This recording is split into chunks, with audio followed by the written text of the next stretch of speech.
How you doing? My name is Gus. Hi, Gus. I am a nurse practitioner student with Midwestern State University, and today I'm going to be doing a lung and thorax exam on you. And with your permission, do I have permission to? Yes, sir. Okay, awesome, thank you. And what I'm going to be doing is, it's going to be almost the same technique for every step that I'm going through. So I'll be inspecting first, palpating, auscultating, listening, and then percussing. I'm going to actually be using some techniques to see if I can hear some good sounds as I'm doing a little tests around your lung fields.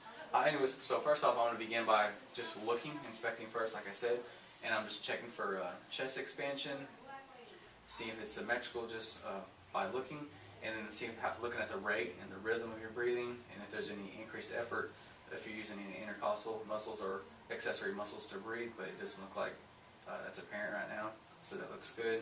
And next, I'm actually going to be coming in to palpate, so I'm going to put my hands on you. And what I'm doing first is assessing for any subcutaneous air trapping or pain or tenderness. So could you tell me if you feel any pain or tenderness as I'm doing this? No. Okay, and I didn't feel any air trapping. And this next test, it's going to be to assess for tactile fremitus. And what that is I'm going to, as I'm placing my hands on you right here, the palmar surfaces, I'm going to have you say the word 99, and I'm going to listen or feel for the vibrations, which is normal, but I'm just trying to see if there's any asymmetrical differences going on both sides. So, you say 99? 99, 99, 99, 99, 99, 99. Okay. And I did feel the vibrations, and nothing felt like it was asymmetrical on either side, so that's good. Next, I'll be actually listening to breath sounds. And on the interior part of the chest, just so you know, most of the breath sounds, they're supposed to sound vesicular, and they're more about for the upper lobes that I'm really listening to, and when I get to the posterior, it'll be more for the lower lobes. Just want to throw that out there. And right here, as I'm listening, all you have to do is every time you feel the stethoscope is just take a deep breath for me, and I'm going to be using a ladder approach, so I'm going to be going from side to side.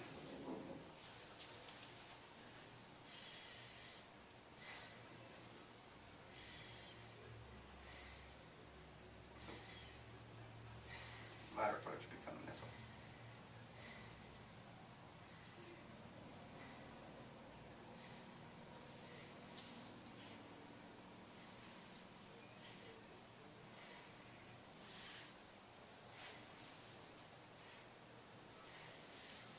Okay, thank you. Sounding good. And for the next test, it's also a voice transmission test. So it's actually called bronchophony. And what I'm going to do is the same thing, using my stethoscope. I'm going to place in the diaphragm also on your chest, and I'm going to have you say the word 99. And I'm just trying to see if there's a muffled sound or if it sounds clear. I should hear a muffled sound and not hear it clear, because if I do hear the word clearly after you say it, then it's a sign or indicates consolidation. So every time you feel it, could you just say 99 for me, please? 99, 99, 99, 99, 99, 99. Awesome, sound good. Sound muffled, and that's what I needed to hear. For the next one, it's called the whisper ventriloquy. And what I'm going to have you do is the same thing. Every time you feel the diaphragm, the stethoscope, I'm going to have you whisper 1, 2, 3. And I'm not supposed to hear it, but I'm pretty sure I can still see when you say it, so I'll know. But if I do hear it, then it's a sign of consolidation, which we don't want to see. We do not want to see.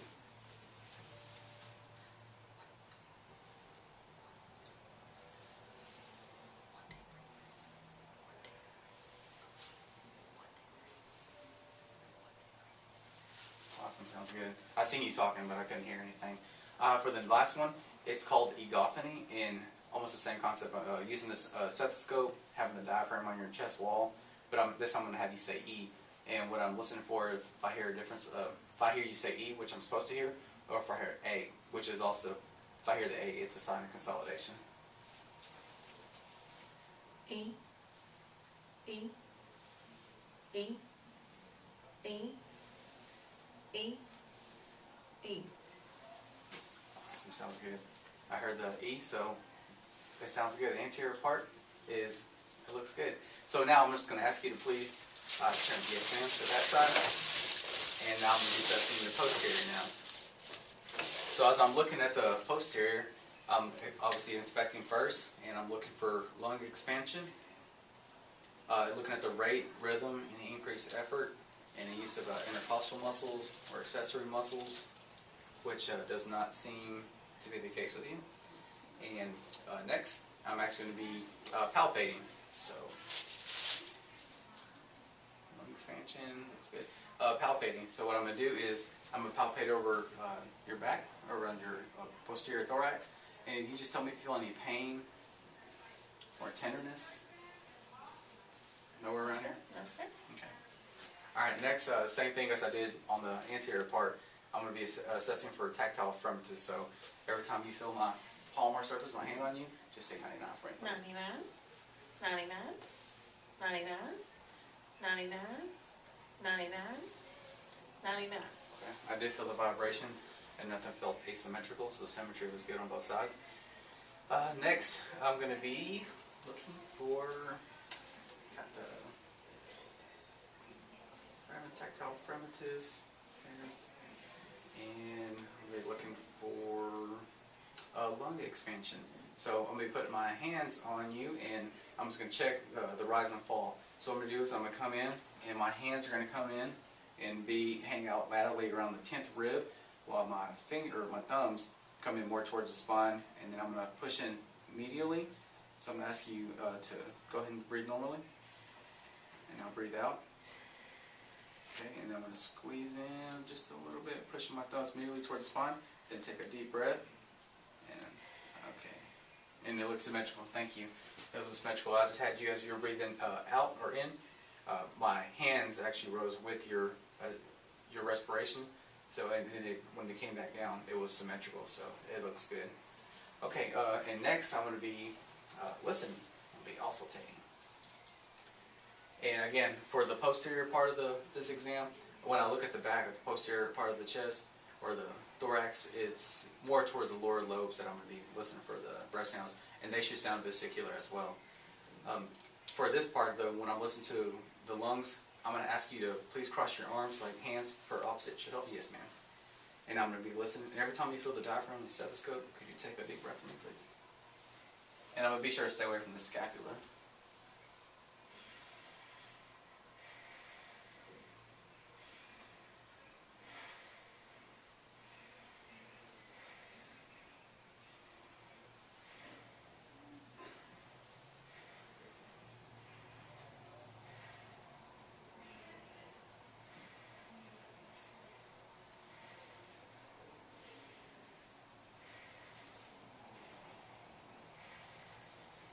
They sound great. And while I have you there, I'm also going to do the exact same test that I did on the anterior part of the chest. So listening for bronchophony, whispered ventriloquy, and mine just went blank for a little bit, and egophony. So as I'm listening, I'll ask you what to say when you hear or you feel the stethoscope touch. So this first one, I'm just going to have you say, or ask you to say 99, please. And this one's the bronchophony test. 99, 99, 99, 99, 99, 99. Okay, thank you. The next one is going to be the whisper ventriloquy. So again, have you whisper 1, 2, 3 every time you feel the stethoscope. 1, 2,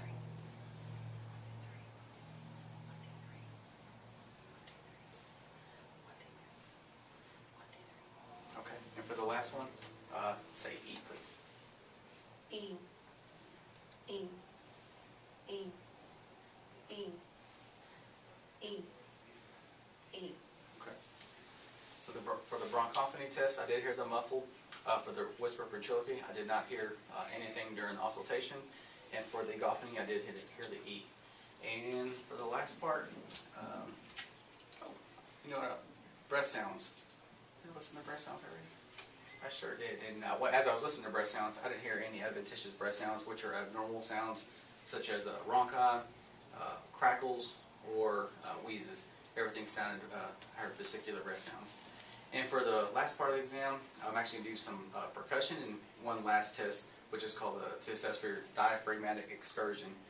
And what that is to assess the movement of the diaphragm during inspiration and expiration, by using markings on the back, and I'm actually using tape on the outside of your scrub top, and I will measure it in centimeters and let you know if it's normal, abnormal. Normal is between 3 to 6 centimeters. So, but first I'm gonna do the percussion. So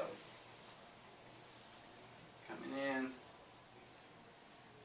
using my non-dominant hand, place between the intercostal spaces, and using my dominant hand to hit it between my DIP joint at the middle finger of my non-dominant hand.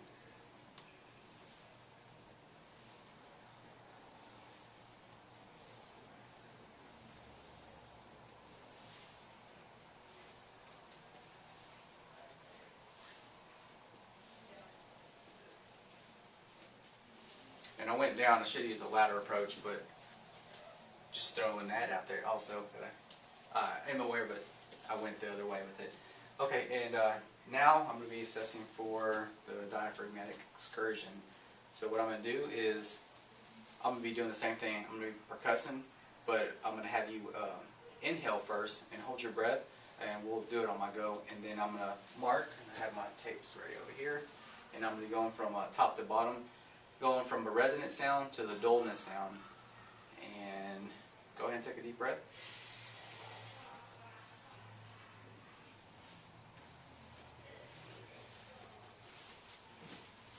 Right there.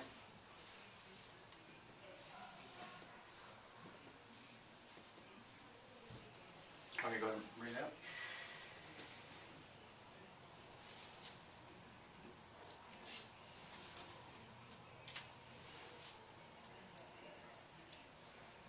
Okay, you're right in the same spot. Alright, now I'm going to take a normal breath. And now I'm going to be percussing on my go. I'll have you exhale and hold it. And I'm going to be percussing from bottom up, and I'm percussing from the dullness to where it sounds resonant. Okay, ready? And exhale.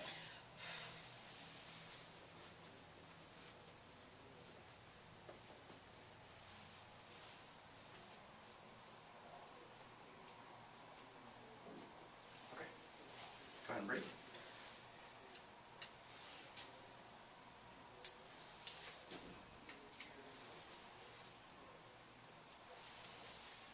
With the measuring tape that I have,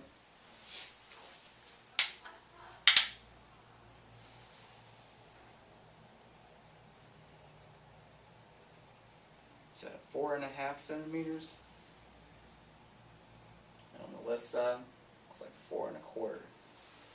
So, which is normal because it's between 3 to 6 centimeters. And I'll take this tape off. It's a diaphragmatic excursion. Looks good. Get these off.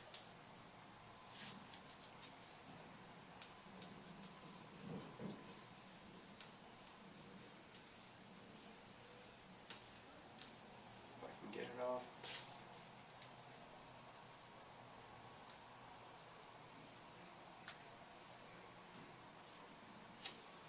Alright. Well, that concludes my lung and thoracic exam. Thank you. Thank Everything you. came out normal. It looks Thank great. you. Thank you.